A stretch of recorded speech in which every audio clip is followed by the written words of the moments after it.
Mira, creo que lo que pasa es que justamente los diseños instruccionales que están asociados a los programas de los cursos no son coherentes justamente en eso. Es decir, se hace todo desintegrado, ¿ya? Es decir, hago una pequeña innovación, pero no la integro a mi diseño instruccional. Entonces, cuando hablábamos de estos palabras simples del diseño, estaba incluida la evaluación.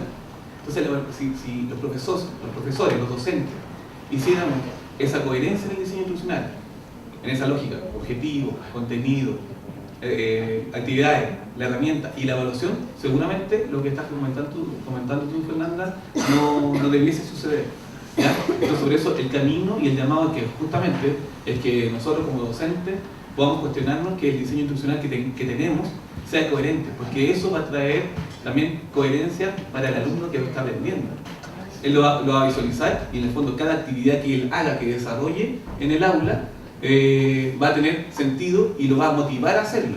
Si no lo motiva y ese diseño instruccional tiene una patita coja dentro de los 5 pilares, seguramente algo va a estar mal y usted y el alumno se va a desmotivar efectivamente de hacer un trabajo si ese no tiene ninguna coherencia con lo que ustedes están pidiendo en ese diseño, ¿vale? Por eso ustedes... Sí, ¿sabes qué? A mí me salta una duda, porque si nosotros tenemos una competencia que tiene que cumplir un estudiante, las TIC son una herramienta y por tanto no debería ser modificado el proceso evaluativo, porque yo tengo que evaluar la competencia adquirida en el proceso de enseñanza-aprendizaje. Por lo tanto, la evaluación no debe ser modificada.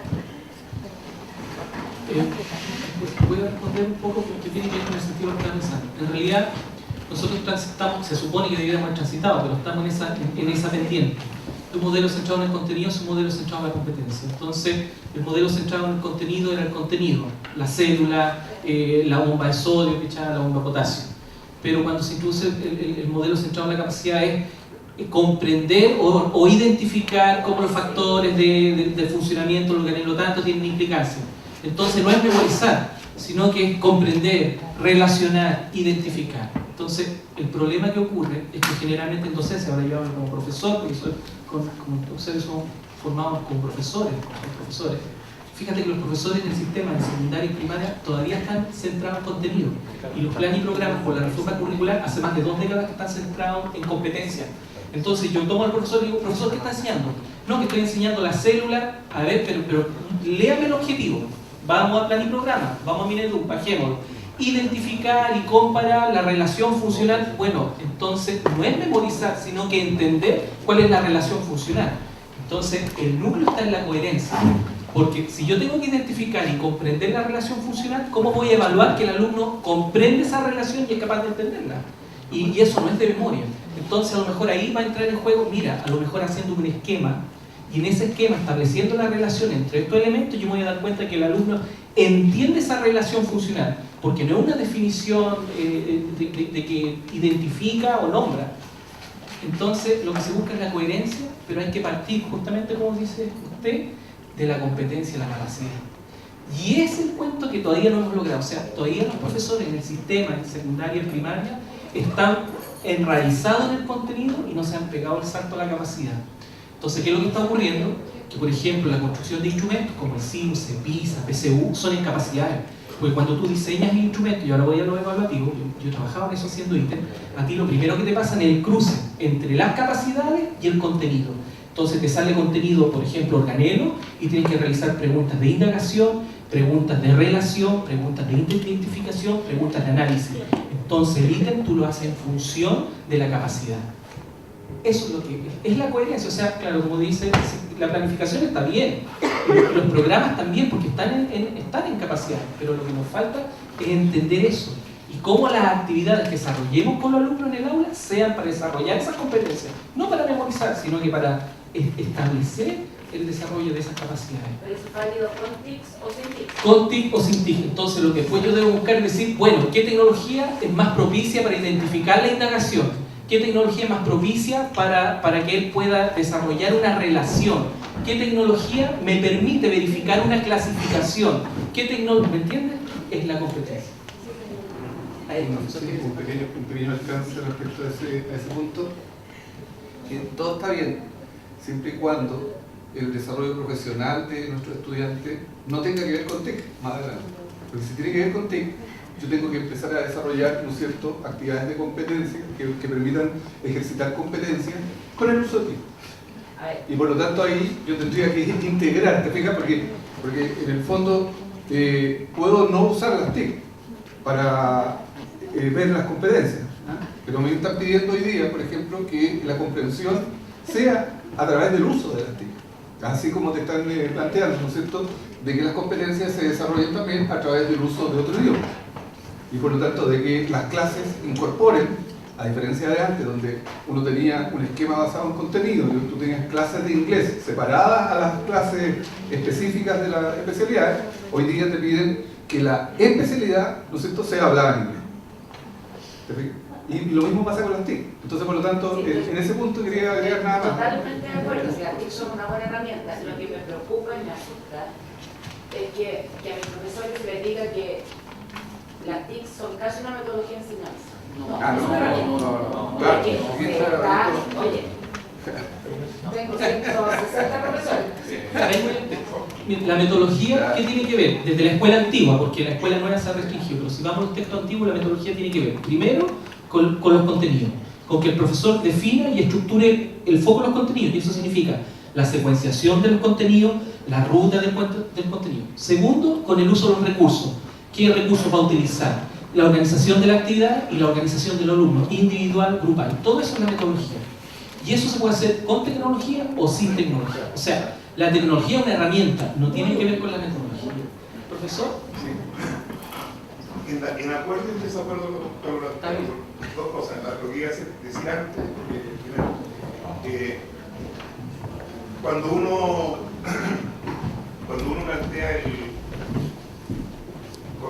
plantea qué hacer, digamos, desde el punto de vista del diseño del proceso formativo, yo creo que aquí se ha tocado, pero ha quedado como no tan claro el juicio, y es que los que reciben el proceso formativo, o más que reciben, los que lo viven, los que lo sufren, más bien de repente, son los estudiantes. Los estudiantes, los que aprenden, el aprendiz, desde los muchos tiempos escuchándose, desde toda la historia, traen ellos un caudal.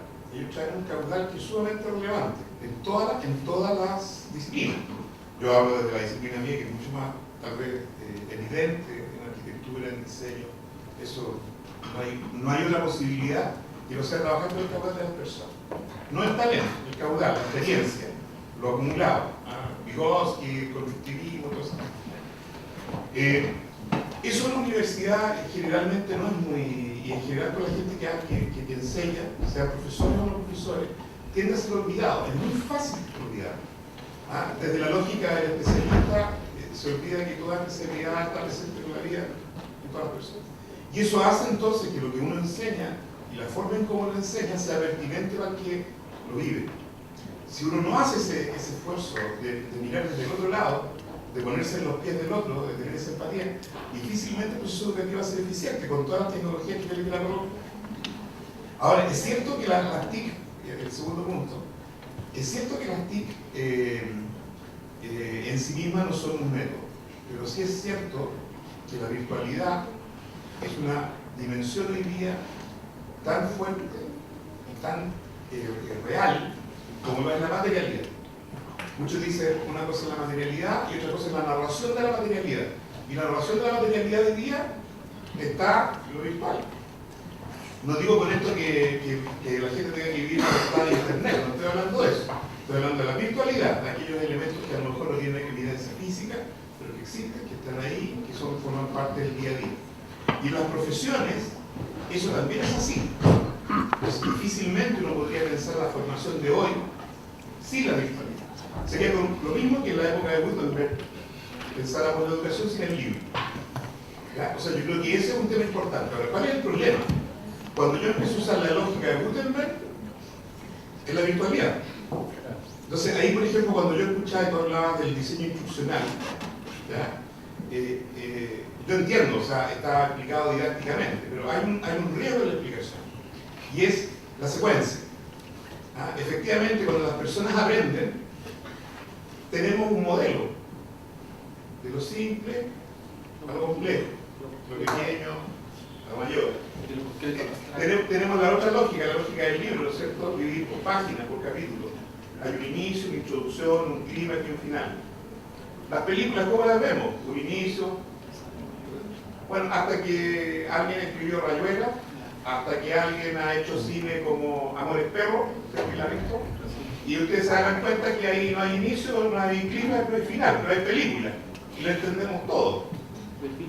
Entonces, ¿por qué digo esto? Porque un curso, cuando se hace en la virtualidad, yo creo que debe apuntar un poco a ser como Amores Perros. En el sentido de que entendemos la película, nos funciona muy bien, y la verdad que yo Amores Perros la puedo empezar a mirar en la mitad, puedo terminar, empezar a ver la parte que no vi al principio, y me funciona. O sea, ahí estoy dando un ejemplo creativo, pero que tiene que ver, ¿no sé, también con la educación. Alguien me podrá decir, bueno, anatomía no se puede enseñar así. Probablemente hay cosas que no, pero para entender el sistema, como decías tú, tal vez es mucho mejor que no se enseñe de la forma clásica. Y yo creo que ese es el desafío más grande. Entonces, en la evaluación, además, el tema está en la evidencia. Porque cuando la profesora, yo sé que una persona que no conozco que te enseña, básicamente le las patas, pero cuando tú dices, ¿cómo puedo hacer quiz? ¿Cómo puedo hacer preguntas? Bueno, en internet hay muchos recursos a eso. El problema está en que yo tengo dudas de que tengamos que seguir haciendo pruebas tan cerradas o tan estructuradas, porque el problema del bit es ese. El bit entiende 1 y 0, y yo cuando hago términos pareados, la verdad es que lo que estoy, al sistema le estoy, por así decirlo, entre comillas, no engañando, pero traduciéndole a 1 y 0, o sea, siempre va a haber una pura respuesta. En los sistemas siempre va a haber una respuesta positiva y una respuesta negativa. Para que no haya eso, tiene que haber un profesor o alguien que es tutor y que es capaz de interpretar esa respuesta, que ya no va a poder ser cerrada, porque si yo estoy enseñando, por ejemplo, yo enseño gestión creativa, entonces yo no le puedo preguntar a un alumno por 1 y 0, no le puedo decir negativo, verdadero o falso, no me sirve eso, ni los términos variados tampoco. Entonces yo voy a tener que tener una forma de evaluar en que no me tenga que consumir, porque tengo también 100 alumnos a veces. Entonces, un curso de gestión creativa sin alumnos, tengo el problema de que no puedo leer todas las respuestas como quisiera a lo mejor. Entonces, ahí es todo un desafío para la tecnología, ¿no? La web semántica. Entonces, esas son las dos. No sé si. La evaluación.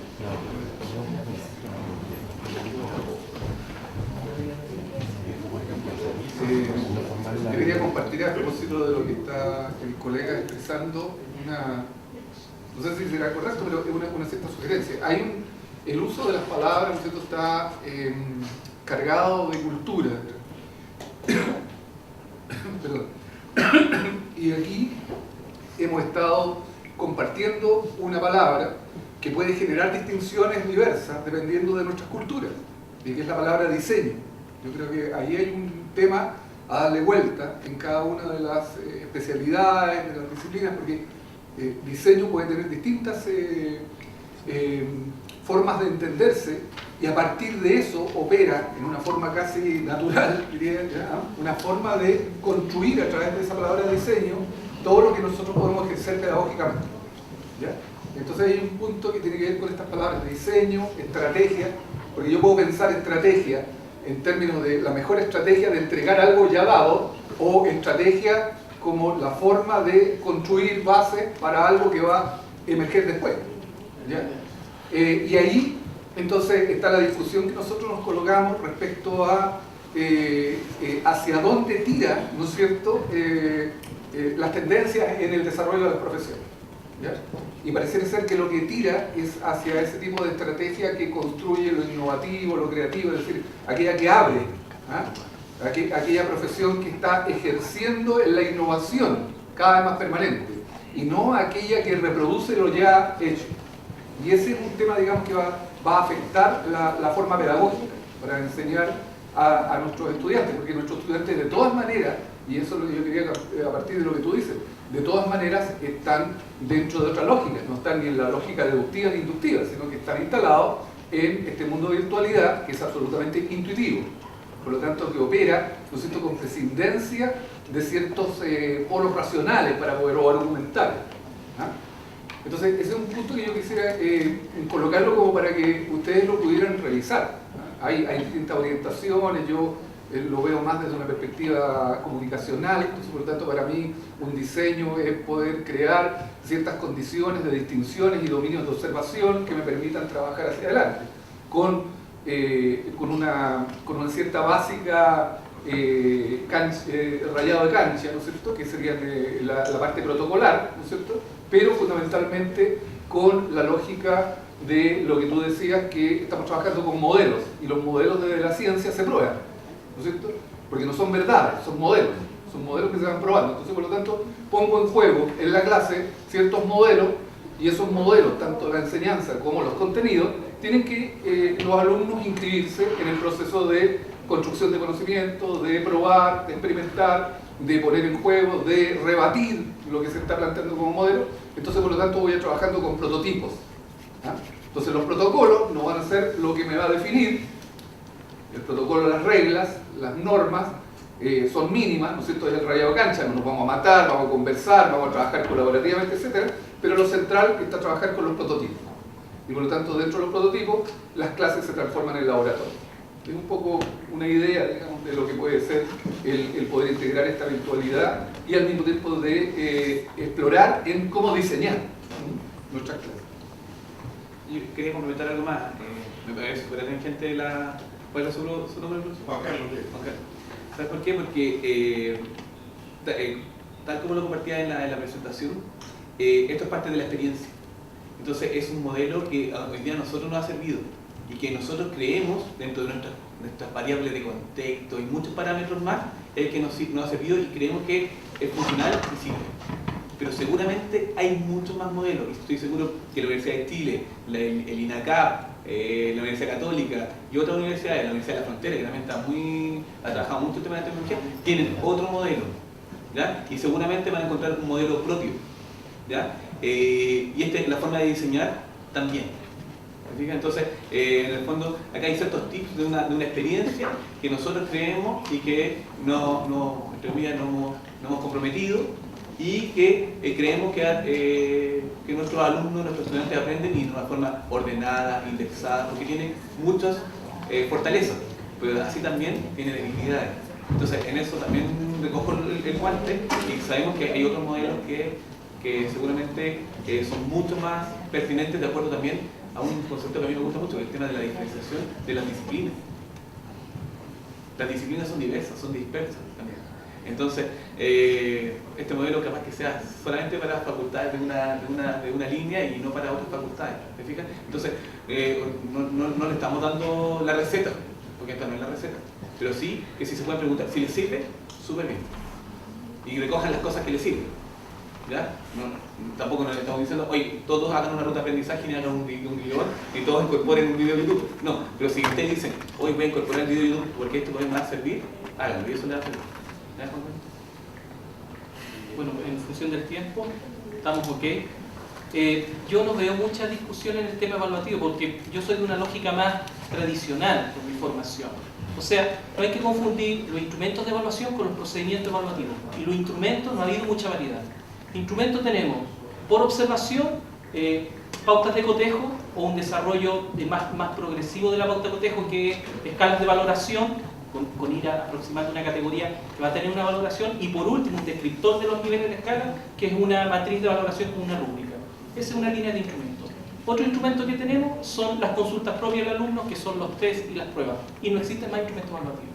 Ahora, los procedimientos evaluativos, ahí es distinto, porque por ejemplo, si yo hago un proyecto, es un procedimiento evaluativo, pero al final es cómo evalúo ese proyecto. Igual voy a tener que levantar descriptores, categorías, y tengo que llevar a la pauta de cotejo. O sea, los instrumentos son pauta de cotejo, escala de apreciación, matriz de valoración y consultas, pruebas tanto cerradas, abiertas, como quieras hablar. Todo lo demás cabe en los procedimientos evaluativos. Pero el procedimiento evaluativo, al final, para llegar a la factorización numérica de esa medición, igual tiene que pasar por una escala, igual tiene que pasar por una matriz, etc. Entonces, el instrumento no es el problema. El problema tampoco son los procedimientos, puede ser un ensayo, puede ser un proyecto, puede ser una ponencia, puede ser cualquier producto. El problema es cómo desde la creatividad yo defino descriptores para poder objetivar ese instrumento. No sé qué objetivarlo. Es el problema. Es el problema. Entonces, el cuento pasa, si la creatividad al objetivarla la estoy limitando, entonces, yo creo que en cierto modo sí, o sea, porque si yo estoy planteando un modelo, ¿cómo dejo un rayado en cancha para dar espacio para evaluar la creatividad? Porque puede ser tan innovadora que está fuera de todos los descriptores que yo me he propuesto La anteriormente. creatividad por definición no es estándar. Entonces, no puedo llegar a una evaluación definitiva. Pero las capacidades sí se pueden estandarizar, eso es un tema distinto. Claro, Los porque resultados- tiene que ver con desempeños que yo ya estoy esperando. Pero igual es complejo el tema porque es difícil plantearse, por ejemplo, imagínate un modelo por competencia, no sé, en filosofía. Cuando un perfil, o sea, el filósofo tiene que cuestionar el mundo, ¿me entiendes? Y como modelo de desempeño laboral. Imagínate un sociólogo, cuando la mitad de los sociólogos lo único que quieren cambiar el sistema. Entonces, claro, todos los sociólogos son críticos, encuentran injusto, qué sé yo, poco personal.